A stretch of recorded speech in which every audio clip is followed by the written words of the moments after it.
Messieurs, dames, bonsoir et bienvenue pour ce bulletin des informations pour ce mercredi le 25 mars 2026. La ministre des Transports, des Ports et de l'Aviation civile, Véronique Laporte, a indiqué que le nombre de vols vers les Seychelles a été réduit en raison du conflit au Moyen-Orient, passant de 11 à environ 6 à 7 vols par jour. S'exprimant à l'Assemblée nationale en réponse à une question du leader de l'opposition, Bernard Georges, la ministre a précisé que cette situation a un impact direct sur le secteur touristique. Elle a toutefois assuré que son ministère travaille en collaboration avec Air Seychelles et ses partenaires afin d'identifier des solutions pour maintenir les liaisons aériennes entre le pays et le reste du monde. Elle a également annoncé qu'à compter du 1er avril, la compagnie Air Tanzania effectuera une liaison avec les Seychelles. Sur le plan maritime, la situation demeure stable, bien que des retards soient observés pour certains cargos en raison des perturbations dans le détroit d'Ormuz. Ces contraintes influencent également les coûts du carburant. L'Assemblée nationale a approuvé la proposition du président Patrick Herminy de nommer Alain Saint-Ange au poste d'ambassadeur itinérant. Les débats ont été mitigés, les députés ont approuvé par 17 voix et 14 ont voté contre.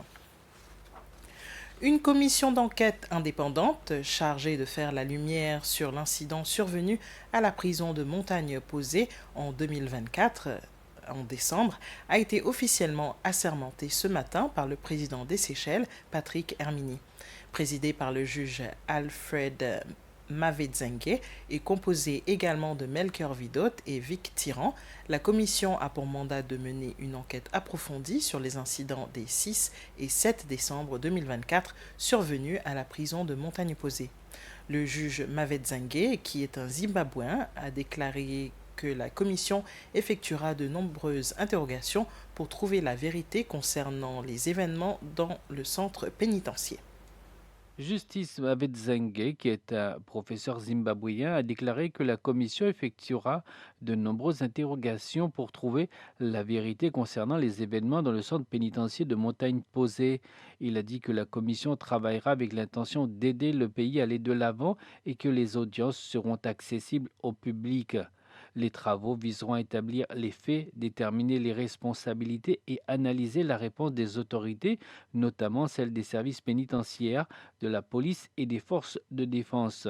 Une attention particulière sera accordée aux circonstances ayant conduit à la mort de détenus ainsi qu'à l'usage de la force. Dotée de larges pouvoirs d'investigation, la commission pourra convoquer des témoins et recueillir des preuves avec pour objectif de soumettre un rapport dans un délai de 6 mois. Elle devra également formuler des recommandations pour améliorer la gestion des situations de crise en milieu carcéral. Cette initiative s'inscrit dans la volonté du gouvernement de garantir transparence, responsabilité et respect de l'état de droit. Le ministère des Finances a précisé que la radiation de certains prêts aux petites entreprises détenues par la Banque de développement des Seychelles, DBS, ne concerne qu'une catégorie spécifique de prêts. Le ministère a souligné qu'il ne s'agit pas d'un programme général d'annulation de dettes ou d'amnistie de prêts. Seuls les prêts dont le délai légal de recouvrement a été dépassé sont éligibles selon des critères juridiques et financiers stricts et non sur la base de demandes individuelles. Les demandes ne répondant pas à ces critères ne seront pas prises en compte. Parallèlement, le gouvernement et la DBS travaillent à des solutions structurées pour les prêts en cours, encourageant les emprunteurs à contacter directement la banque pour négocier des modalités de remboursement adaptées. Les procédures de recouvrement judiciaire ont été temporairement suspendues afin de faciliter le processus. Et pour finir, le département des affaires sociales, de la famille et de l'égalité a organisé une marche de sensibilisation contre la violence domestique à Victoria. L'activité a débuté au parking de l'IDC avant d'emprunter Latany Road et la rue Pierre de Possession pour se terminer au bâtiment Oliadji.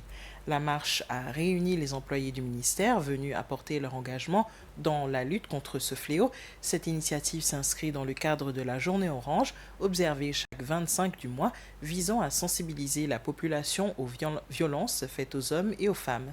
Le secrétaire principal pour la famille et l'égalité, Mike Morel, a souligné l'importance de poursuivre les efforts de sensibilisation afin de promouvoir une société plus sûre et respectueuse pour tous.